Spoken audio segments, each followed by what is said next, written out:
It's beautiful. Thank you, Doctor.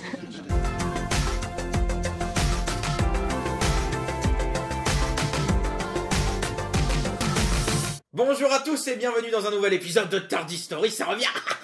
Allez les nerfs. On va pas m'énerver.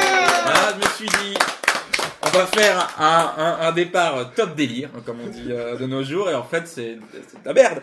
J'en ai bien conscience. Bon bah bonjour à tous, on est de retour. Ça faisait enfin dans le format normal, le grand Tardy Story. Autour de la table, on a du beau monde, du beau linge, comme on dit. Non, je crois qu'on dit pas ça, mais c'est pas, on va dire quand même.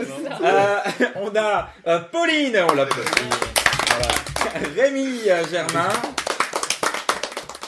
Julien Davin, qui aura une magnifique chronique qui arrivera dans l'émission un peu plus tard. Marie, oh là là, Marie. Oh.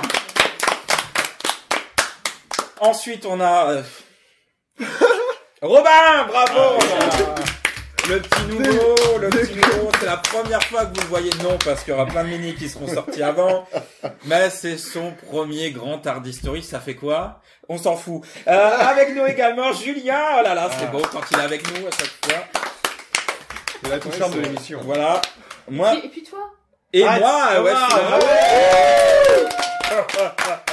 on va parler aujourd'hui de l'épisode de la saison 10 de Green Death avec le 3e docteur et parler ensuite du coup d'écologie qui est le sujet de l'épisode. Mais du coup, de Green Death, ça parle donc, dis donc, de quoi, Rémi?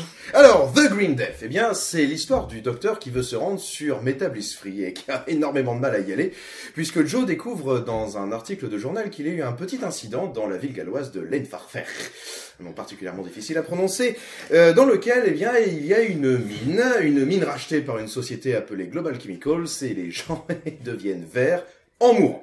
Donc on aura d'un côté Unit qui va être commissionné par Global Chemicals, c'est Monsieur Stevens, qui va venir donc enquêter sur l'enquête, et puis de l'autre côté, eh bien Joe qui va essayer d'emmener le docteur avec elle auprès du professeur Clifford Jones, qui est d'ailleurs on peut le dire, le love interest de Joe dans cet épisode, hein, pour enquêter eh bien sur les magouilles de cette société chimique, ma foi, fort peu recommandable. Il y a beaucoup de verre dedans, des trucs dégueulasses. Voilà. Oh bah nickel, c'est très bien. Bon, on va essayer de savoir déjà ce que vous en avez pensé en général. On va faire un petit tour de table dans le sens des aiguilles d'une montre, c'est très important, on s'en fout. Et on va commencer par Julien. Qu'est-ce que t'en penses de cet épisode? Moi, j'ai pensé que c'était un très bon épisode. C'est 4 parties qui passent super vite. Alors les effets spéciaux ont un peu vieilli, on peut le dire. Il y a 6 parties, non? Il y a 6 parties, mais ça va pas. C'est pas ça passe vite. Non, c'est vrai que cet épisode passe très vite pour un épisode classique. Hein, c'est fou. Et qui aborde des thèmes. Si c'était abordé aujourd'hui, on dirait c'est de la bonne. Comment on dit déjà? Politiquement correct. Politiquement correct. Écologique. Il passerait aujourd'hui, mais ça serait tellement ça parce que c'est forcé en fait. C'est forcé, mais c'est bien. C'est vrai qu'il y a ce côté toujours d'actualité. Qui est vraiment. Et oui, en plus, c'est toujours d'actualité. Les thèmes n'ont pas changé, en fait. C'est un peu inquiétant, d'ailleurs, ça. Oui. Ouais, très inquiétant. Robin, toi, qu'est-ce que t'en as pensé? Du coup, pour ma part, c'était mon premier épisode avec à la fois le 3e docteur et Joe Grant, parce que je suis très en retard sur les classiques. Mais du coup, j'ai vraiment beaucoup aimé cet épisode. J'étais très étonné, pareil, de cette présence de conscience écologique, si tôt. Je l'ai trouvé vraiment prenant, ça passait vite, et les cliffhangers étaient toujours... Et toi, Marie, qu'est-ce que tu en as pensé? Est-ce que c'est le meilleur épisode de ta vie? Alors, il faut savoir un truc sur ma personne, c'est que j'ai la phobie des vers et des asticots. Cet épisode a donc dû être douloureux. Je l'ai regardé un petit peu comme ça. Voilà. Mais au demeurant, c'est effectivement un épisode qui a des messages très intéressants, surtout pour du Doctor Who. C'est rare. À l'époque, il y avait vraiment des épisodes avec un thème aussi engagé, on va dire, entre guillemets. Donc, sur cet aspect-là, c'est intéressant. L'épisode passe assez vite, effectivement, on s'ennuie pas. Les effets spéciaux sont pas trop mal pour du Doctor Who des années 70. 73. Ouais. 73 quand même, et ça, c'est...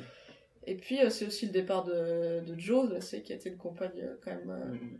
assez emblématique du 3e docteur, donc la dernière scène est assez émouvante, je trouve. Ouais. Moi, j'ai chialé. Elle est très émouvante, cette scène. Moi, j'aimais beaucoup de Joe, donc très réussi, c'est quelque chose. Peut-être le meilleur épisode de la saison, s'il n'y avait pas ce 3 docteurs dans la saison, qui est un petit peu particulier, mais oui, un très très bon épisode. Oui, toi, tu l'as vu en plus dans un format Oui, particulier en plus. Oui, parce que alors, il y a eu la ressortie récemment parce qu'ils font la collection Blu-ray des saisons classiques. Du coup, ils ont refait. Alors, je crois qu'ils l'ont pas refait à l'occasion des Blu-ray. Je crois que ça existait déjà. Ouais. Mais ils ont fait en fait un format omnibus, donc sous forme d'un téléfilm d'1h30 à peu près, au lieu de 6 parties assez longues, un remontage en fait qui rend le truc plus digeste et plus fluide, on va dire. Et ça passe vraiment très bien. Je me suis pas ennuyé globalement. Ouais. C'est toi, Julien, qu'est-ce que tu en penses Moi, j'adore l'épisode. Et en plus, ce qu'on n'a pas dit, c'est que il y a quand même un sujet assez sérieux avec l'écologie, tout ça. Mais il y a quand même une partie fun, je trouvais, avec justement les ennemis, un côté un petit peu kitsch, avec Metabolis Free aussi, où ils vont dessus, où c'est un peu n'importe quoi. Et Tout est bleu. Les verts, c'est fun. non, mais oui. Toi, Rémi. Bon, c'est pas un avis qui va trancher avec les autres, hein. Pareil, j'ai vraiment aimé cet épisode. J'ai eu un peu peur quand j'ai vu qu'il faisait 6 parties, parce que j'ai souvenance d'autres arcs de Jon Pertwee qui font 6 ou plus et qui sont très pénibles à regarder. Ça n'existe Saison pas. 7. Mais voilà, c'est extrêmement bien rythmé, ce qui est même d'ailleurs surprenant. Et puis on voit que Pertwee, mais se donne à fond, il s'éclate dedans, il doit changer, il doit avoir 4 costumes différents. On comprend pourquoi on l'appelle le James Bond des Doctor Who, en fait. C'est du karaté vénusien, attire l'arigot, c'est Bessie qui est tout le temps là. Enfin voilà. Et d'ailleurs, ça a donné l'un de mes plans préférés à la toute fin de l'épisode. Donc juste après le départ de Joe, il y a ce plan de Bessie qui part au crépuscule. C'est un peu Lucky Luke. Voilà, qui est vraiment magnifique. Ah oui, d'ailleurs. Triste comme plan. Ouais, c'est un plan qui est parce que le docteur redevient seul finalement. Je l'avais jamais remarqué, en fait, c'est une incrustation sur fond vert en plus, enfin sur fond. Il y a beaucoup, en fait, il y C'est a dégueulasse. Ah ouais, en vrai, c'est dégueulasse. Mais C'est pas il y a beau. énormément d'incrustations sur fond vert que j'ai pas compris, même dans des scènes d'extérieur qui auraient pu Ouais. être faites normalement. Il y a des incrustations, ouais. Et Pauline. J'ai pas être très original, c'est un épisode que j'aime beaucoup Mais aussi. personne ne l'aime pas, enfin, tout le monde l'aime bien. On aime Il tous cet est vraiment épisode, dans la quoi. réputation, mais je crois Bah que oui, c'est oui, vraiment un épisode de Pertwee qui est un des plus aimés de Pertwee. Bah oui, parce qu'il passe bien, et puis oui, il y a vraiment un bon équilibre entre un sujet qui est très sérieux et qui justement est vraiment... Il y a tout le côté où en plus les écologistes, il y a tout le monde qui se fout un peu de leur gueule en disant mais regardez cette bande d'hippies et tout ça, alors que c'est super intéressant. Par exemple, ils développent un champignon.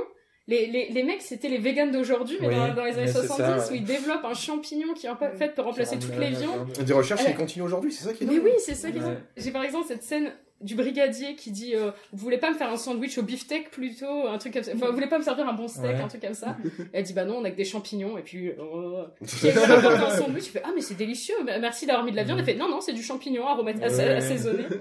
Et j'ai en fait je trouve que c'est un épisode qui est d'une actualité assez effarante au final. Ouais. C'est assez fascinant mais surtout effarant. Mais ouais, c'est c'est toujours ça, actuel. oui. Mais c'est ça, c'est qu'en gros les choses, les reproches, les moqueries et tout ça qui sont émises envers les écologistes, c'est les mêmes qu'aujourd'hui.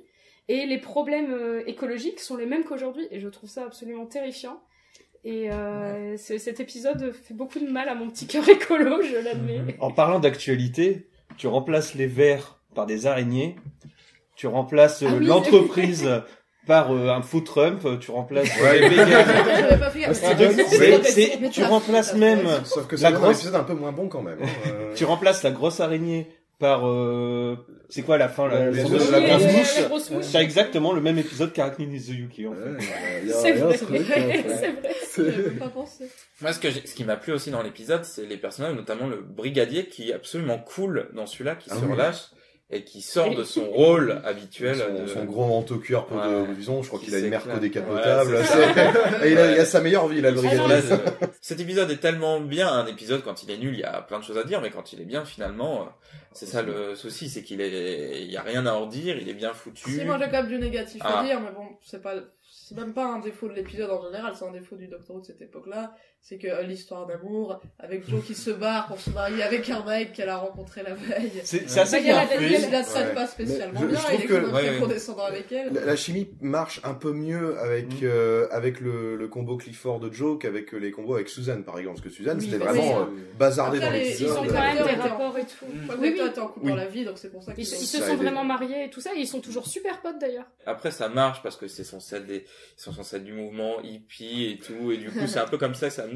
Et d'ailleurs, le truc, c'est que au début, enfin, quand tu commences l'épisode, t'en vois une qui fait de la méditation avec les jambes au-dessus, tu dis, encore un truc qui va se moquer des hippies, machin et tout. Et en fait, super bien traités, et en fait ça casse complètement ce truc-là, parce que ça commence avec celle qui a les jambes un peu partout, elle c'est là qui est en train de faire les pieds au-dessus de sa tête, en fait c'est une mathématicienne méga intelligente et tout, C'est ça qui est génial. et ils arrêtent pas de les vendre comme tous étant des gens méga importants, étant vraiment Puis des gens très informés sur le très sujet de informés l'écologie, sur hein. le sujet de l'écologie et tout, et ils sont vraiment mis en valeur, et je trouve que c'est très intéressant et très osé.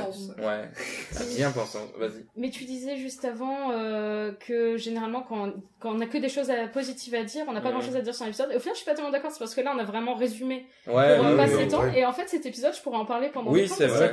Il est tellement varié que en fait, on a abordé un petit peu chaque point sans trop rentrer dans la détail. Mais surtout que ça revient. Marie parlait donc à la fin du départ de Joe un petit peu.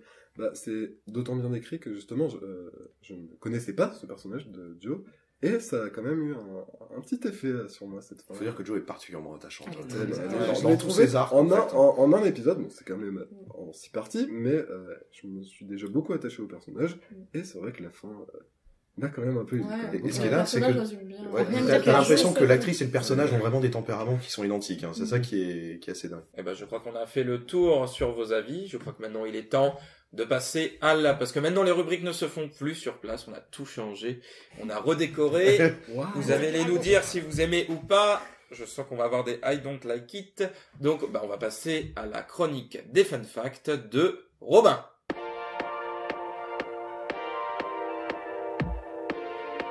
Si The Green Death est intéressant à analyser au niveau de son contexte et de son scénario, qui nous pousse à nous poser des questions environnementales plus d'actualité que jamais, dans cette chronique, je me concentrerai vraiment sur certains faits rigolos entourant l'épisode. Parce que la fin du monde, c'est sympa, mais nous, on veut des fun facts. Et quoi de mieux pour commencer des facts par quelque chose qui n'en est pas vraiment. Enfin, on n'est pas vraiment sûr, et les sources sont très contradictoires. En effet, il semblerait que dans certains plans, les fameux maggots, les terrifiantes larves de The Green Death, auraient été créés à partir de préservatifs gonflés. Bon, le Doctor Who Magazine est affirmatif sur le sujet, le making-of beaucoup moins, et les wikis n'en savent rien. Maintenant, parlons d'Hitler.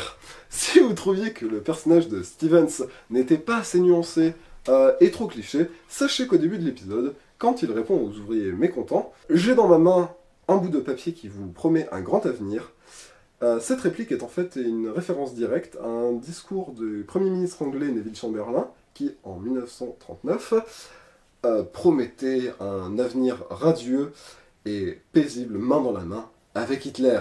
Comme on le sait, ça s'est très bien passé. Autre point intéressant qui montre bien les conditions serrées du tournage de l'époque concerne le personnage d'Elgin, un cadre de Global Chemical, hypnotisé à cause de ses soupçons sur son patron. Il faut savoir que l'acteur Tony Adams, jouant le rôle, est tombé malade avant le tournage de l'épisode 5, de la partie 5 si vous voulez. À la dernière minute, son personnage a donc été remplacé par Monsieur James, dont l'unique but est de mourir, donc laissant un avenir incertain à Elgin, qui a été peut-être donc sauvé par sa maladie. Si vous avez regardé The Green Death ou d'autres vidéos de vulgarisation scientifique sur YouTube, vous savez sans doute déjà ce qu'est la sérendipité. C'est ce qu'on appelle donc les découvertes scientifiques accidentelles. Ce phénomène est un élément crucial du dénouement de The Green Death, puisqu'il va permettre de sauver le monde d'une invasion de préservatifs mutants, de larves mutantes. Bon, dans la vraie vie, c'est tout de suite un peu moins glamour, puisque le premier exemple qu'on nous sort quand on parle de sérendipité, ce qui est très commun, c'est quand celle-ci sauva l'homme de leur impuissance sexuelle. Et oui, il faut savoir que dans les années 90, le laboratoire Pfizer découvrit le Viagra, complètement par erreur, bien sûr, puisqu'ils essayaient de chercher un médicament contre l'angine de poitrine. Le médicament n'avait évidemment aucun effet sur ce symptôme. Bon, la sérendipité a aussi permis de découvrir le micro-ondes, la pénicilline ou le LSD, mais on va pas se mentir, le Viagra c'est tout de suite bien plus rigolo. Enfin, un petit easter egg pour certains qui attendraient un Bullock, puisqu'à la fin de l'épisode, The Sign of Three, ou le signe des 3 en français, est une référence directe à la fin de The Green Death, Sherlock quittant un mariage complètement dépité, de la même façon que le docteur apprenant le mariage de Joe et Cliff, obligé de laisser sa compagne partir. Donc c'est une volonté directe de Mark Gatiss qui voulait placer une référence à cet épisode cher à son cœur dans sa série Sherlock. Bravo. Alors, je pense que très bonne chronique. Je pense qu'on va juste revenir 2 secondes sur ce que moi j'ai appelé l'affaire Capote. Est-ce que pour vous, Excellent. est-ce que vous y croyez On va faire un tour Je de veux table. y croire. Tu crois à l'affaire Capote? Moi, j'y crois moyen parce que, alors c'était très, non, c'était Ouais, bien c'est fait. XXL, hein, sinon. Non mais quand alors même. c'est sur les plans éloignés, hein. Donc Ah oui. on peut pas vraiment. C'est pas sur les gros plans où c'est des marionnettes là effectivement. Alors tu sauras que même le modèle standard peut contenir des quantités impressionnantes. Hein. Ça, c'est dans la formulation Ouais. du polymère, ça peut. Ouais, c'est peut-être des ballons, hein, tout simplement. Ouais, c'est apparemment. Ouais, Et en mais même temps, la différence entre ballon et capote, Bah, c'est t'as pas- faible. Ne mets pas un Voilà. ballon sur ta capote. En vrai, Ça serait Mais visuellement, Attends. Ah oui, visuellement. ça serait même plus malin de dire De mettre un ballon sur non. Mais c'est pas. Regarde, je fais un petit chien. Bon, alors, avant, vu que je vois que c'est, arrêtez, vu que je vois que c'est en train de dégénérer, je pense qu'il y a qu'une seule chose à faire. On va bientôt parler du sujet, donc de l'écologie, mais juste avant, je pense que on va mettre une nouvelle chronique encore. C'est la chronique de Julien où il vient nous parler des effets spéciaux. C'est l'heure de Technical. dans Green Death, il y a plein d'effets spéciaux intéressants. Je vais pas vous parler de Free et Joe qui sont devant un fond bleu en train de ramer, ni la scène où ils sont dans les ascenseurs, mais bien des maggots. Mais s'il y a bien quelque chose qu'on retient dans l'épisode, c'est les maggots. Mais comment sont-ils réalisés? Eh bien, pour les arrière-plans, ils ont utilisé des vraies larves, mais c'était pas très effrayant. Eh bien, ils ont décidé de faire pour les gros plans de marionnettes avec des petites dents pour faire peur. Alors, comment on fait ça? Eh bien, c'est le petit tuto DIY. Eh bien, tout d'abord, il faut prendre un tuyau, un gros tube ondulé. Eh bien, de cette partie-là, on fait 2 cônes en mousse, un pour chaque mâchoire, qu'on colle au corps, au tube. Eh bien, on y rajoute un dentier de furet sur la mousse, la mâchoire étant bloquée par des élastiques. Ensuite, le tube est recouvert de mousse. Ensuite, le bout de la queue, qui est fait en mousse avec des petites boules. Et puis, on saucissonne le tube avec des élastiques pour redonner cet effet ver de terre. Et puis on enduit tout le magot de latex. Il ne reste plus qu'à appliquer un petit coup de peinture et de faire les finitions. Comme je disais, pour les gros plans, c'était une marionnette où on mettait la main dedans pour faire bouger la bouche. J'imagine que sur des plans plus éloignés, le maggot est filmé sur fond bleu avec des élastiques pour le faire bouger et il est ensuite ajouté à la scène complète. Ensuite, je vais vous parler de l'effet vert sur la peau des gens contaminés qui fait un peu effet radioactif. Alors que maintenant on pourrait le faire simplement avec des parties en verre sur le corps et rajouter les effets en post-prod, là ils ont décidé de tout faire sur le tournage. Ils ont utilisé un matériau qui réfléchit à 90% la lumière. De ce fait, ils ont mis une lumière clignotante verte qui réfléchissait sur le matériau, ça donnait un petit effet radioactif. Franchement, pour l'époque, les effets spéciaux étaient vraiment pas mal. Je vous laisse et à vous les studios. Incroyable. Ça parlait de cônes, de tubes et de boules, et de mettre son bras dans des trucs. Encore un sujet très intéressant. On va en passer au sujet qui nous intéresse aujourd'hui, l'écologie. L'écologie, c'est vraiment quelque chose qui est mis très en avant aujourd'hui, que ce soit avec des personnalités telles que Greta Thunberg ou Donald Trump. Non, je rigole, lui, on l'emmène. Quoi ? L'écologie est abordée de différentes manières dans l'épisode, mais le sujet principal reste quand même la pollution énergétique. Voilà, est-ce que quelqu'un connaît l'histoire, a des infos sur la pollution énergétique? Rémi, parce que Rémi... Pourquoi donc? La pollution. Alors déjà, qu'est-ce que t'appelles la pollution énergétique? Eh ben, c'est la pollution... On parle bien de la pollution... C'est des usines, voilà, quoi, des les usines. Les gros dégueulasses. Moi, c'est simple, je suis un novice. Pour moi, j'y connais pas grand-chose. Pour moi, c'est les usines, on me dit ça pollue, etc. Donc, comment que ça pollue? Les usines, ça pollue. Alors, toutes les usines ne polluent pas de la même manière. Alors, mais en fait, c'est majoritairement dans les gaz qui sont rejetés, surtout les gaz carboniques, les fameux gaz à effet de serre qui font les trous dans la couche d'ozone et qui empêchent, qui font réchauffer notre température à un rythme alarmant. Mais c'est aussi, en fait, dans tous les rejets qui peuvent avoir lieu. Il y a eu un cas, il me semble que c'était en 2017 ou en 2018, d'une entreprise de traitement de déchets, dont l'un des livreurs qui était un intérimaire avait filmé, en fait, sur ordre l'ordre de ses patrons qui devaient rejeter de l'acide à même le fleuve. Alors on sait que les fleuves ont besoin d'avoir un pH très strict pour éviter de tuer toute la flore marine. Alors quand on leur fout de l'acide sulfurique dans la gueule, il n'y a plus rien. Ça nettoie les cours d'eau, mais il n'y a plus rien qui vit dedans. D'ailleurs, la pollution, on la voit aussi de manière un peu plus dramatique ailleurs, et notamment tout ce qui concerne les entreprises clandestines, tout ce qui concerne les orpailleurs par exemple, qui vont nettoyer pour avoir l'or au mercure. Et il y a des générations entières de personnes, notamment en Amérique du Sud, qui mangent des poissons au mercure, et le mercure étant un métal lourd qui reste dans le corps à vie, ça fait des petites malformations sympas et des petits cancers, ma foi, fort tôt. Voilà. Il y a des mesures qui sont prises, il y a des accords, notamment les accords de Paris sur les réductions des gaz à effet de serre, les déchets sont de plus en plus contrôlés, on s'arrange aussi pour utiliser de moins en moins de matériaux polluants, mais il y a quelque chose qui se met en branle. La vraie question maintenant, c'est est-ce que c'est pas déjà trop tard? Ça justement, est-ce que c'est pas déjà trop tard, Marie? Les accords de Paris, c'est tout le monde les a pas signés, si? Non. Il y en a même qui se sont retirés d'ailleurs. Les États-Unis l'ont pas signé. Ça c'est un problème de toute façon. La Chine non plus d'ailleurs. Ça je pense c'est le principal problème avec toutes ces questions écologiques, c'est que finalement c'est pas une question nationale en fait, c'est vraiment une question absolument internationale. Et le problème c'est que il faudrait vraiment je suis un peu pessimiste du coup. Mais il faudrait... on est tous, je pense. En fait, il faudrait vraiment qu'il y ait tous les pays, ou du moins tous les pays très pollueurs, qui se mettent vraiment d'accord, malgré tous les conflits d'intérêts, qui prennent des décisions vraiment drastiques. Et comment ça peut arriver? Il faut une grosse catastrophe en fait. Ouais. Mais c'est ça, une grosse catastrophe qui touche les gros pays. Ça va changer. Une grosse catastrophe avec Tchernobyl est quand même. Enfin, on est toujours dans le nucléaire. Alors, après, le nucléaire avait changé, a évolué. Il y a eu des systèmes de sécurité en plus. Mais les grands nucléaires. Quand tu avais d'autres catastrophes d'ailleurs d'industrie chimique, notamment à Bhopal en Inde dans les années 80. On est toujours là-bas. Mais ça va changer quand nos pays, de toute façon occidentaux, vont perdre une grande partie de nos privilèges. En fait, ça pourra pas se faire autrement que par un choc, à mon avis. L'humain comprend les choses que quand il se prend un plan dans la gueule. Enfin, il comprend, mais il comprend sur le moment, mais après, il apprend pas de ses erreurs. C'est ça, parce qu'il y a des catastrophes écologiques, les comportements ont évolué pour longtemps. Comment tu veux qu'on comprenne nous aujourd'hui en France alors que le nuage de Tchernobyl n'est pas arrivé jusqu'à chez nous? Oui, c'est arrêté à la frontière. Grâce à un anticyclone. Merci l'anticyclone. On t'aime.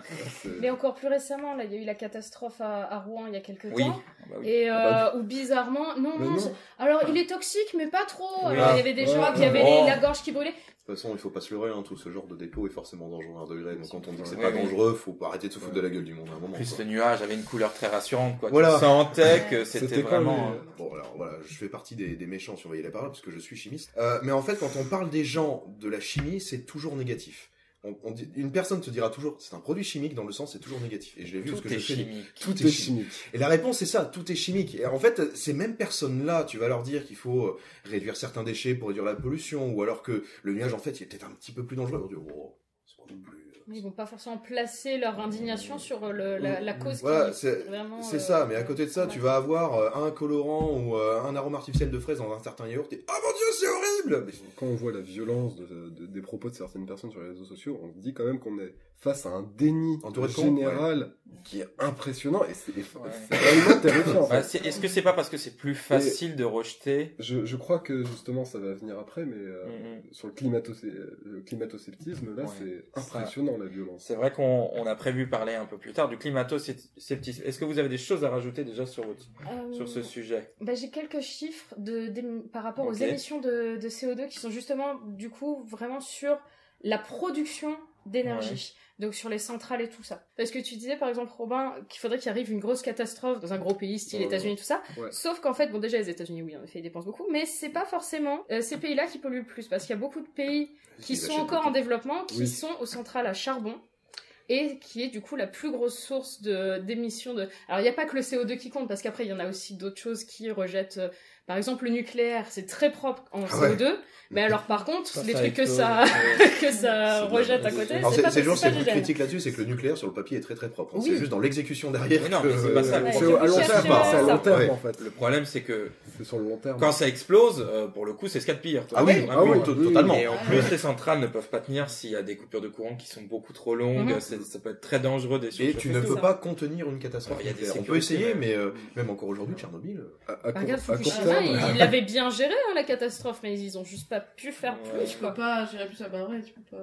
Bon, après, bien géré, il n'y a pas tout qui est parfait. Il y a quand même Oui, plein de il y a eu des, soucis. il y a eu des problèmes, mais disons que quand t'as une catastrophe qui t'arrive comme ça sur la gueule, Oui, qu'en oui. plus ils pouvaient pas forcément prévoir parce que le tsunami ils pouvaient pas forcément. Bah, il fallait pas la construire là, de toute façon. Il fallait pas la construire là, ça Mais c'est bon, un le Japon autre est un débat. archipel, tu sais. Pour la production d'électricité, c'est vraiment la production d'électricité là, il y a 41% de la production d'électricité mondiale qui est faite par des centrales à charbon, ce qui est quand même énorme, 22% par des centrales à gaz, 16% pour l'hydroélectricité, 11% par les centrales nucléaires, 4% par des centrales utilisant du pétrole, et seulement 6% pour les énergies renouvelables. Donc il y a éolien, géothermie, le solaire et la biomasse.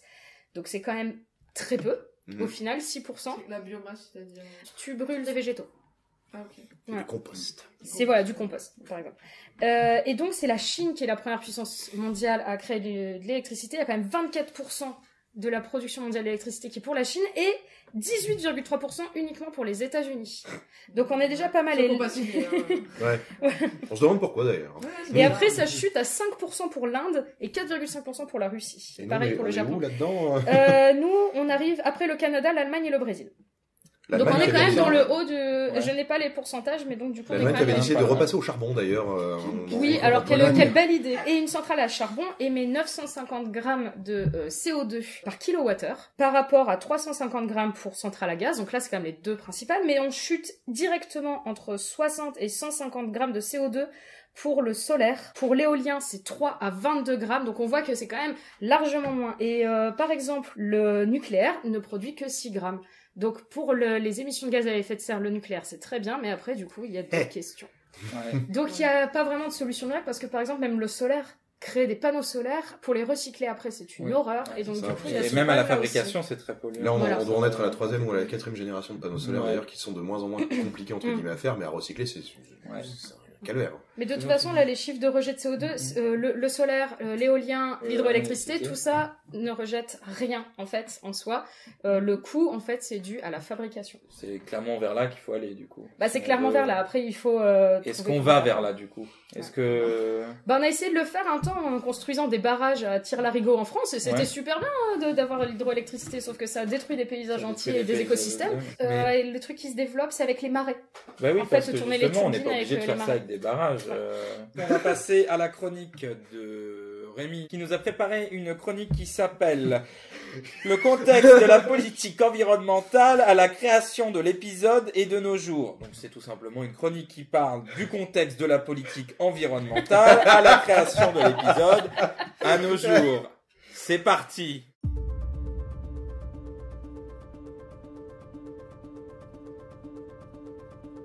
L'année 1972 fut marquée par énormément de bonnes nouvelles. Notamment Mike Brandt qui cartonne avec ses Ma Prière, Roger Moore qui fut annoncé comme étant le nouveau James Bond, et même Jean-Michel Jarre qui composa le générique d'une émission de sport présentée par Michel Drucker. Cependant, et malheureusement, ce n'est pas ce qui retint l'attention de Barry Letts, producteur en cette année 1972. Non, c'est un écrit qui s'appelle Blueprints for Survival, écrit par d'éminents chercheurs en Angleterre, et l'un des premiers recueils écologiques, se basant sur plusieurs observations des dernières décennies. D'ailleurs, l'un des points d'orgue de ce manifeste sera de dire que si jamais l'humanité venait à continuer son mode de vie basé sur des énergies fossiles, elle allait plus ou moins droit dans le mur. Comme quoi, écrit en 72, mais toujours vrai en 2019. Bref, l'écrit passionna Letts qui demanda à Terence Dix à l'époque d'écrire un épisode basé sur ses convictions écologiques. Terence Dix accepta, et donc les premières versions de Green Death arrivèrent. Et la première chose qui marque en regardant cet épisode, c'est quelque part l'actualité de cet épisode. D'ailleurs, l'un des personnages principaux, le professeur Jones, fera même référence aux éoliennes. Si aujourd'hui des éoliennes, il y en a plus ou moins partout, de grands parcs ont été construits, il faut savoir qu'il s'agit d'un mode d'énergie renouvelable qui a été inventé par un Français dans les années 20 et qui aura été industrialisé au Danemark en 1956. Pour l'Angleterre, mauvais élève de l'Europe, il faudra attendre 1991 avant que le premier parc d'éoliennes soit construit dans le sud de l'Angleterre. Comme quoi, plus de 20 ans après, certains n'avaient pas regardé la BBC à l'époque. Il est d'ailleurs à noter que que dans l'épisode à la base, les grosses bébêtes visqueuses n'avaient pas leur place. L'épisode était essentiellement basé sur un point de vue politique, sur l'implication des grandes sociétés et sur ce désastre écologique en puissance qui se passait en Angleterre dans les années 70. Sauf que, il a fallu rajouter les monstres pour rendre l'épisode un petit peu moins politique, pour ne pas contrarier le gouvernement conservateur de l'époque. Alors il faut savoir d'ailleurs que les années 70 furent marquées par la création d'un poste, le ministère de l'écologie qui n'existait pas à l'époque au Royaume-Uni. Il faut dire qu'il y avait eu quelques déconvenues en Grande-Bretagne, au pays de la reine évidemment, puisque la Tamise était morte. Voilà, à la fin des années 60, il apparaissait clair que biologiquement, la Tamise n'avait plus aucun organisme vivant à l'intérieur, même pas une petite petzouille de bactéries. De même, il y avait eu en 1967, l'une des plus grosses marées noires qui était connue dans l'après-guerre. Il fallait donc agir et vite. Et quelque part, ces réformes écologiques qui ont été prises avant 1975 ont payé, puisqu'en 2012, on recensait pas moins de 150 espèces différentes d'éléments aquatiques et de vie marine dans la Tamise. Comme quoi, finalement, ça marchait. Mais la route est encore longue, et comme je l'ai dit au début de cette chronique, The Green Death résonne encore d'une manière assez alarmante. Si aujourd'hui on préfère en effet s'attarder sur le physique et sur la manière qu'une adolescente de 16 ans a de parler et de pas gratter pour voir ce qu'il y a au fond, puisqu'elle a de très bonnes idées, on est dans une pleine période en tout cas de tumulte écologique. La banquise fond de plus en plus vite, la température va bientôt passer ce degré critique, des 2 degrés en plus par rapport il y a un siècle. Et s'il y a bien une chose qu'il faudrait, c'est un nouvel épisode de Doctor Who, ou tout du moins que le docteur revienne botter les fesses à certaines personnes, puisque ça avait l'air d'avoir servi la première fois. Bien dit. Merci pour cette chronique. Je rappelle le titre, Contexte de la politique environnementale à la création de l'épisode et de nos jours. Alors, on va parler maintenant de... Vous, concrètement, qu'est-ce que vous faites comme petits gestes du quotidien? Comme par exemple Rémi, qui est pétrochimiste. Je travaille pour une industrie liée à la pétrochimie, c'est pas Voilà. pareil. C'est pas évident, en fait, j'ai déjà réduit la consommation de viande. J'achète du local. Dans l'usine? Il y a plus de viande dans l'usine, il n'y a plus de viande dans l'usine. Non. Normalement, on n'a pas le droit de manger dans une usine, mais ça, c'est un autre débat. Le problème, c'est surtout ce qui est transport en commun, réduction. Quand on habite à Trou-Paumé, les transports en commun, c'est pas évident. Donc, je continue à prendre la voiture tous les jours, ce qui n'a pas la meilleure empreinte carbone possible. Donc, on va dire, j'essaie déjà sur l'alimentation. Le reste, ça viendra, j'espère. Parce que j'ai fait un test pareil sur l'empreinte carbone que je dégageais, c'est comme ça qu'on dit. Et en fait, c'est vraiment la voiture qui ressort, parce que tout, en faisant quelques petits gestes quotidiens, ça va. Mais la voiture, je peux pas m'en passer. Ah, c'est clair que c'est pas pisser dans la douche qui va remplacer un plein de... dans une bagnole. Hein. Qu'est-ce que ça fait de toi d'un bon ou mauvais élève Moi, je pense être un mauvais élève. Mais j'ai pas vraiment les moyens de devenir un bon élève. Et t'en as conscience facilement. Disons que c'est un peu par rapport aux décisions locales, politiques, qu'en fait tu peux pas vraiment être un bon élève, parce que là où on est, on peut prendre le train. Ouais, ça on peut le prendre, mais alors du coup, déjà faut aller à la gare, il y a quasiment pas de parking, il coûte une fortune alors qu'on habite pas loin de Lille. On met 2 à 3 fois moins de temps. S'il n'y a pas de bouchon, à aller au travail de Julien. On met 25 minutes, j'ai regardé, on met 25 minutes en voiture pour y aller en train, voiture, train, métro, tram. Je suis obligé de faire tout ça à la suite. Ça met 1h30 minimum, quoi, en fait, si tout se passe bien. Et ça coûte 2 fois plus cher que ton plein de voiture. Donc, Le train, c'est un vrai problème en France, parce que déjà les prix sont totalement prohibitifs. En plus, le réseau est totalement centralisé autour de Paris, donc dès que tu veux aller d'un point à l'autre, t'es obligé de passer par Paris, ça te coûte une blinde. C'est pas du tout rentable, c'est pour ça que les gens continuent de prendre leur bagnole. Et est-ce qu'on parle des retards? Bon, oui, on n'est pas les pires élèves non plus. On n'est pas les pires élèves. On n'est pas les meilleurs. Non, on n'est pas les meilleurs. Et puis surtout, en plus, ils suppriment beaucoup les petites lignes. Oui. Et nous, par exemple, là, le dimanche, si tu veux aller sur l'île, t'as des moments où t'as un train toutes les 2 heures. Tu vas pas t'emmerder absolument tout le temps à devoir aller attendre 2 heures à Lille si après tu dois prendre un autre train pour aller ailleurs. Non, tu prends ta voiture en fait. Alors, ils étaient assez performants, mais on les a tellement cassés. Les gens ils râlent, il y a des grèves. Peut-être que si les grèves elles avaient abouti et qu'on les avait écoutées, peut-être que ce serait pas autant la merde, que ce serait pas si cher, qu'il y aurait plus de réseaux et que ce serait plus simple de pouvoir faire une transition écologique. C'est quoi pour toi la solution? Les transports gratuits déjà? Oui. Oui. C'est sans appel ça. On a beau faire les petits gestes du quotidien, si à côté les politiques locales elles un service, de toute façon un service n'est pas fait pour être rentable de base. D'ailleurs, c'est une mentalité. Mais c'est vrai, c'est une mentalité. C'est pas rentable. C'est le capitalisme. Pour être rentable. L'éducation, la santé. Est-ce que l'écologie est soluble dans le capitalisme? C'est impossible d'avoir une transition écologique viable et vraiment suffisante pour sauver la planète en restant dans un système capitaliste tel qu'on a qui est uniquement à faire du profit. Il faut penser à l'humain et à la planète et c'est incompatible avec le capitalisme. C'est là que tu peux mettre les lumières en rouge en fait. Et concrètement, toi, qu'est-ce que tu fais comme petit geste du quotidien? J'aimerais bien en faire plus. Il y a des moments, j'ai un peu des phases. Ça va, je pense que t'es même autour de la table probablement. C'est la meilleure élève. Bah, j'ai réduit ma consommation de viande. J'essaye d'acheter un maximum en vrac, même si c'est pas toujours facile parce que pareil, les magasins de vrac sont loin de chez moi vu que j'habite dans la Alors, pampa. en vrac, en gros, c'est quoi? Bah, je vais avec mes pots et puis j'achète directement comme ça j'ai pas d'emballage. J'essaie de réduire kilo, beaucoup. Ouais. On avait une poubelle de 100 litres par semaine, on est réduit à peu près à une poubelle de entre 30 et 40 litres par semaine. Parce que toi, t'essayes le zéro déchet du coup. Ouais, j'essaye, mais bon, forcément, je peux pas. Déjà, j'ai la voiture. Le quelques déchets, quoi. Enfin, le quelques déchets. Oui, c'est déjà pas mal, en fait. Ouais, et en produits ménagers, on n'utilise plus que du vinaigre et du bicarbonate de soude, et c'est tout. Et pourquoi? Zéro. Bah, parce que c'est. La question est bête, mais. Bah, parce que par exemple, l'eau de Javel, c'est un produit extrêmement polluant qui est très utilisé en France particulièrement. C'est l'hypochlorite de sodium, qui a été inventé par les Français, donc on peut être fier de ça. Ouais, parce que ça, pour le coup, ça pollue énormément et c'est très utilisé dans les produits ménagers. T'en as partout. De manière générale, il y a beaucoup de produits dangereux dans les produits ménagers. Et comme ça, en fait, j'essaie d'utiliser uniquement des produits un peu plus clean et j'essaie de faire mes produits, mon déodorant, ma lessive, mon produit vaisselle et tout ça. Toi, Julien, concrètement, tu fais des Moi, choses ou pas? rien de plus que ce qu'on a dit ici. Transport en commun, un peu moins de viande aussi. Essayer de réduire un peu les emballages. Ok.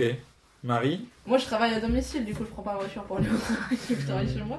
Ça, c'est une bonne idée aussi. Ça pourrait être les entreprises qui changeraient aussi un peu le télétravail. La blague, généraliser le télétravail, ça peut aussi réduire les. Là, il y a des choses qui polluent qu'on soupçonne pas. Moi, j'ai appris récemment que dans ta boîte mail, si tu supprimes pas tes vieux mails, en fait, ça fait. Parce qu'il y a des serveurs qui fonctionnent, qui vont alimenter ça, et du coup, ça pollue vachement, en fait. Sur Internet, ce qui pollue le plus, c'est le porno. Il y a tellement de serveurs dédiés à ça.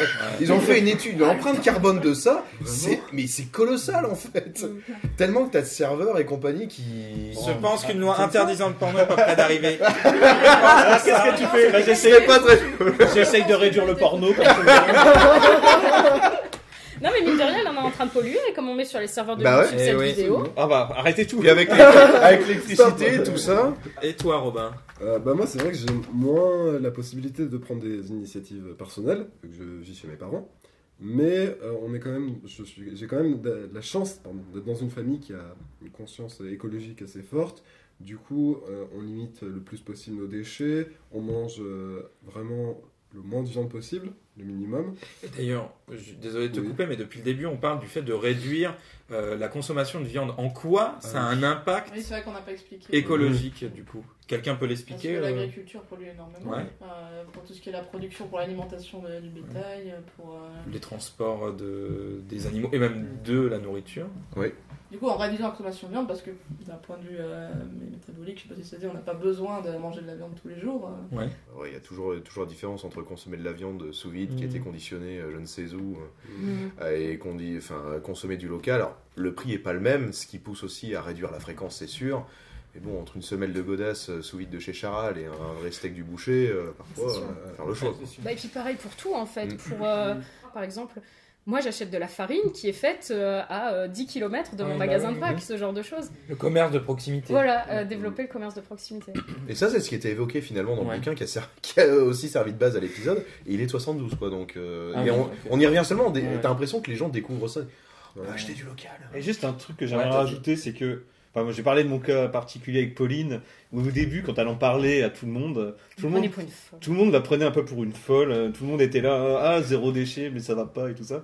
Et j'ai cette impression que petit à petit, les gens commencent quand même à prendre conscience vraiment des problèmes et commencent tous à...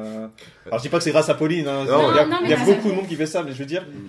Les consciences avancent, je pense. C'est clair, quand tu te chopes un 35 degrés dans le nord en plein mois de septembre, tu te merde. C'était le truc récurrent de se foutre de ma gueule parce que moi, j'allais acheter mes courses en vrac, parce que je lavais mes protections périodiques, parce que je voulais réduire mes emballages carton. Oh, c'est pas grave, de toute façon, c'est recyclé.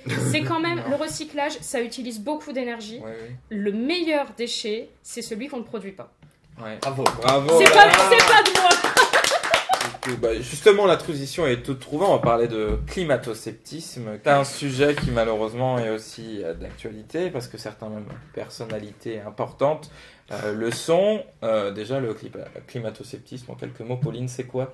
La merde. Ces espèces de gros cons qui ne comprennent pas qu'ils vont crever et qui vont faire crever leurs enfants, qui refusent de croire. En fait, c'était le truc qu'on disait tout à l'heure. Les gens ne se sentent pas concernés. Ils sont dans un déni général. Le truc, c'est que généralement, on dit par rapport à l'écologie, la Terre va mourir. La Terre, elle va pas mourir, elle va continuer sans nous. On aura tout défoncé. Dans quelques millions d'années, elle aura repris un écosystème local. Mais les humains vont crever. Vous allez crever. Dans 20 ans, vous continuez comme ça, vous êtes mort. Donald Trump, dans 20 ans, t'es mort.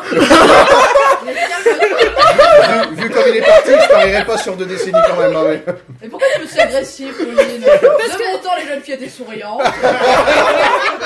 Non mais Greta Thunberg, ça va aller. Greta Thunberg, parfait exemple. Non, Elle va, t'as tout le monde qui l'applaudit dans le truc et après tout le monde qui lui crache dessus derrière. Ouais. En fait, le truc c'est que c'est toujours pareil, c'est que entre ceux qui sont sur les considérations politiques où ça les arrange pas qu'il y ait le changement climatique, donc du coup, on met ça sous le tapis. Alors c'est ça, C'est pas celui dans le et- capitalisme. mais voilà, on c'est ça. ne peut pas politiser le changement climatique parce que ça arrivera quoi qu'il arrive. Mais bien Oui. sûr. Donc, Et là, c'est l'autre problème, Petit c'est pro, les gens normaux, on va dire, en quelque sorte, qui sont dans ce truc de globalisation des fake news et tout ça, qui ne croient plus en rien, à part en sources douteuses. Mais parce que justement, ils ont plus confiance en ces politiques, ils sont tout le temps en train de mentir sur tout, et c'est pour ça aussi que ces gens ils sont dans ce déni. Parce que on leur dit pisser sous la douche ou des trucs comme ça. Ah, c'est Bolsonaro qui avait dit on Chier un jour peut sur tuer la deux. planète, on va faire caca un jour sur 2. Ouais. Pour revenir juste sur Green Death, il y avait une réplique, je crois, dans la première partie, qui m'avait vraiment marqué sur le coup. Je crois que c'est de Stevens, donc, qui parle du professeur Jones et des autres à Wallwill, et il les traite de marchands de l'apocalypse. Et cette réplique, c'est exactement la même que les gens sur Facebook qui insultent Greta Thunberg. Ouais. Et ça j'ai entendu, ça m'a glacé. au-delà du masque de la connerie, il y a aussi le masque de la défense et les gens ont pas envie d'être responsables de ça. Bien Ils sûr. rejettent sur Ouais, les c'est générations, pas moi, machin, c'est tout les ça. Ouais, c'est. Oui. Bon, moi, de toute Ouais. façon, moi, je serais mort hein, quand ça Ouais, arrivera. Je Non, ne mais verrai pas C'est les l'argument c'est- par Les excellence. gilets détracteurs de Greta Thunberg, c'est des hommes d'un certain âge qui Ils à l'école, leur époque, on parlait pas de considération écologique et ils refusent de prendre ça en compte, d'en mettre ça en compte dans leur système. On va passer à la suite parce que là c'est bon, les marchands de l'apocalypse, ça se Bon, on a quasiment terminé cette émission, mais juste avant, on va faire un petit jeu qui est le jeu de Julien.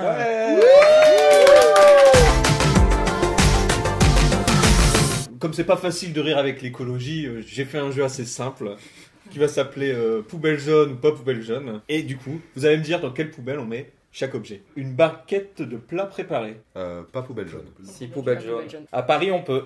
Et ouais. Et après, t'as les éducations Oui, locales. mais on parle en global. Hein, En global, non. Ordures ménagères. Une couche usagée. Pas poubelle jaune. Pas poubelle jaune. Emballage en Ah. carton. Poubelle Poubelle jaune. Vaisselle jetable. Pas poubelle jaune. Ça dépend la version. Non, ça dépend. Ça dépend la Ça matière. peut être Usagé. Pas poubelle Oh, jaune. c'est pas poubelle jaune, mais ça peut être compost. Un couvercle en métal. Pas jaune. Bah, poubelle si. jaune. Bah si, c'est Si, si. recyclable.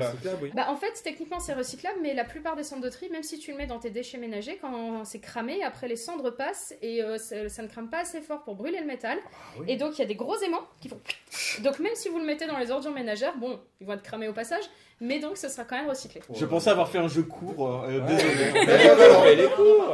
Alors attention, un livre jaune. Déjà, tu jettes pas les livres. Alors déjà, Déjà, oui, bah, ça, bah, voilà, oui. mais sinon oui. S'il est en bon état, vente ou recyclage. Ouais. Vente ou don, sinon recyclage. Une boîte à fromage en bois. Ah, bonne question. Déchetterie. Recyclable.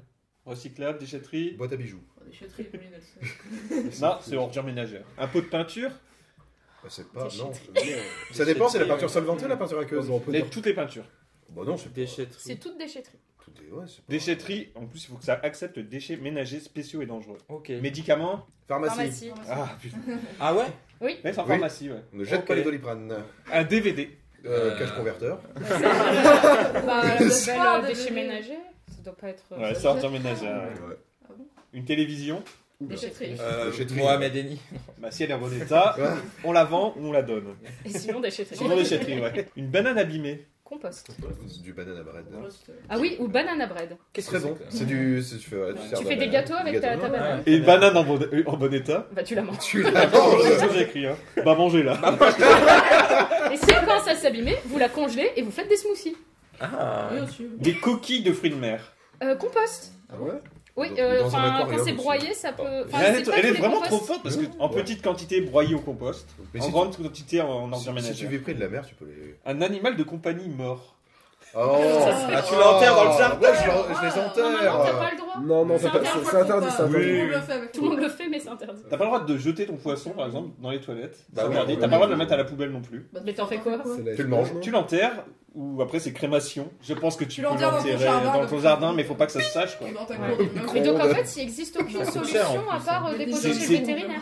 C'est très compliqué de D'accord. passer par un service de crémation pour animaux en Qui fait. doit coûter D'accord. une burne. Oui, c'est C'est ça. pareil pour les enterrements. Il y a aussi les calassages pour les gros animaux. Enfin, C'est quoi quand t'as un peu... Quand les gros, un cheval meurt, par exemple. Ouais. Bah, Je voulais moi, je le chercher sens ce mal. que c'est. Ah ouais, non, non, bah les camions d'écarissage passent pas loin de chez moi, je peux dire que ça te laisse une bonne odeur le matin, ça. C'est quoi, c'est pour tuer Bah, les chevaux en fait, c'est des bennes remplies d'animaux morts. Ouais, je pense qu'il te Ça va où les broie en fait Oh, et il quelle les horreur. incite. En même temps, faut bien faire quelque chose. Et bon appétit, Ah ouais, bah, bien ok. sûr. Bah, de toute façon, faut bien s'en Oui. séparer. Voilà, faut bien faire Oui, quelque oui, chose faut de bien fort, faire parce quelque qu'il y a chose, pas ouais, de cimetière de c'est- chevaux. Oui, oui. Et un animal vivant. Ah, Tu le donnes. Tu le donnes ou tu le vends. Dans la Ou tu poubelle. l'abandonnes. Au salibre. Oh non. Alors, je pense qu'il est temps de terminer cette émission parce que là, je crois que on a fait le tour du sujet et bien plus que ça. Donc, j'espère que cette émission vous aura plu. N'hésitez pas à vous abonner à la chaîne, à mettre la petite cloche en bas. N'hésitez pas à vous parler, par exemple, des petites tâches du quotidien, de vos petites idées, de ce que vous faites vous pour améliorer Morning routine, l'écologie. Voilà, exactement. Ben, voilà, c'est un peu tout pour ce Tardistory. On se dit à la semaine prochaine. Non, à bientôt pour un prochain Tardistory. Gros bisous. Bisous. C'est pas quoi dire.